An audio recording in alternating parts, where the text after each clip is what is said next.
વૈશાખ મહિનાની સુદ ત્રીજ એટલે અખાત્રીજ. તો આ દિવસ એટલે વણ જોઈતું મુહૂર્ત.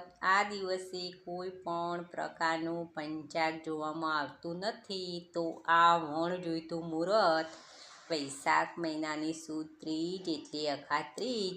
અને જ્યોતિષશાસ્ત્રના મત અનુસાર કહેવાય છે કે આ દિવસે સોનું અથવા તો ચાંદી ખરીદવામાં આવે તો આખું વર્ષ આપણા માટે શુભ સાબિત થતું હોય અને આપણી પરિસ્થિતિ પણ બદલાતી હોય એવું કહેવાય છે.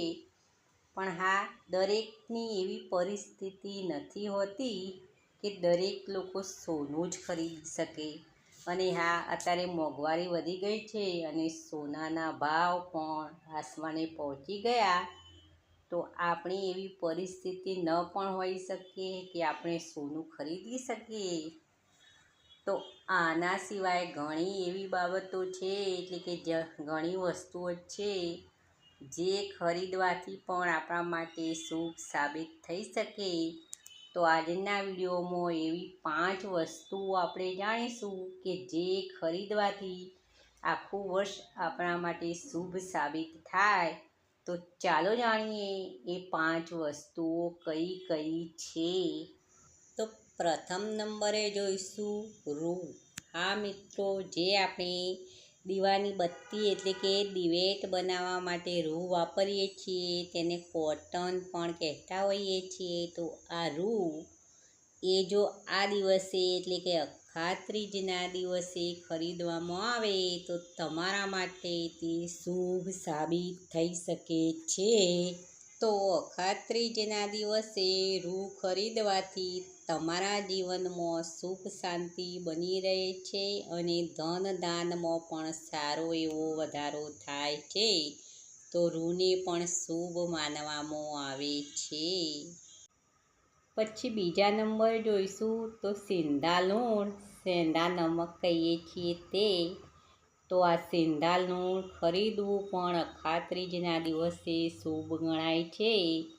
તો આ સેંધા લૂણનો સંબંધ જે ભૌતિક સુખ સુવિધાઓ અપાવનાર ગ્રહ શુક્ર અને માનસિક શાંતિના કારક ચંદ્ર સાથે સંબંધ છે. તો આ સિંધા લૂણ પણ ખરીદવામાં આવે તો ધન ધાન્યમાં વધારો થાય છે. પણ હા, એ વાત પણ યાદ રાખવી કે અખાત્રીજના દિવસે સિંધા લૂણનો ખાવામાં ઉપયોગ કરવો નહીં, પણ ખરીદવું શુભ સાબિત થઈ શકે છે તમારા માટે.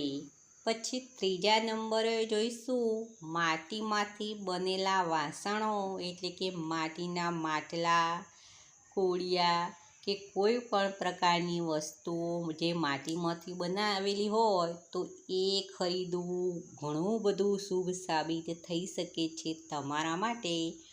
તો આ દિવસે સોનું ખરીદવાથી જે શુભ ફળ મળે એટલું જ શુભ ફળ માટીના વાસણો ખરીદવાથી મળી શકે છે. તો આ દિવસે ચોક્કસથી માટીના વાસણો અથવા તો માટીમાંથી બનેલું માટલું અવશ્ય ઘરમાં લાવવું.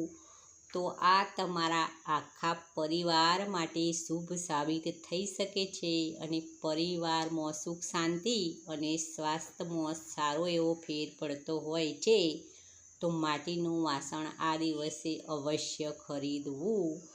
પછી ચોથા નંબરે જોઈશું જવ ખરીદવા. તો આ જવ પણ તમારા માટે શુભ સાબિત થતા હોય છે. તો કોઈ પણ પ્રકારનું વ્રત ઉપાસના કે હોય કોઈ પણ એવો માતાજીને લગતો પ્રસંગ તો આપણે જવારા ઉગાડતા હોઈએ છીએ. તો આ જવ ખરીદવા એ શુભ સાબિત થઈ શકે છે. પછી પાંચમા નંબરે જોઈશું તો કોળીઓ અને તાંબા પિત્તળના વાસણો. તો તાંબા પિત્તળના વાસણો પણ ખરીદવા શુભ ગણાય અને એ સાથે સાથે કોળીઓ પણ ખરીદવી શુભ ગણાય છે. કહેવાય છે કે આ કોળીઓ એ માતા લક્ષ્મીને ખૂબ જ પ્રિય છે. તો આ ખરીદવી અખાત્રીજના દિવસે અને તમારી ધનની તિજોરીમાં રાખવી તો કહેવાય છે કે તમારી આવકમાં વધારો થઈ શકે છે અને ધન ધાન્યમાં પણ વધારો થાય છે. તો મિત્રો, જો સોનું ન ખરીદી શકો તો આ 5 વસ્તુઓ અચૂકથી ખરીદવી અખાત્રીજના દિવસે તો આખું વર્ષ તમારા માટે શુભ સાબિત થઈ શકે છે. તો મિત્રો, વિડીયો પસંદ આવે તો એક લાઈક અવશ્ય કરવું, બીજાની સાથે શેર પણ કરો અને આવા નવા વિચાર જાણવા મારી નવી વિચારધારા ચેનલને સબસ્ક્રાઈબ કરો.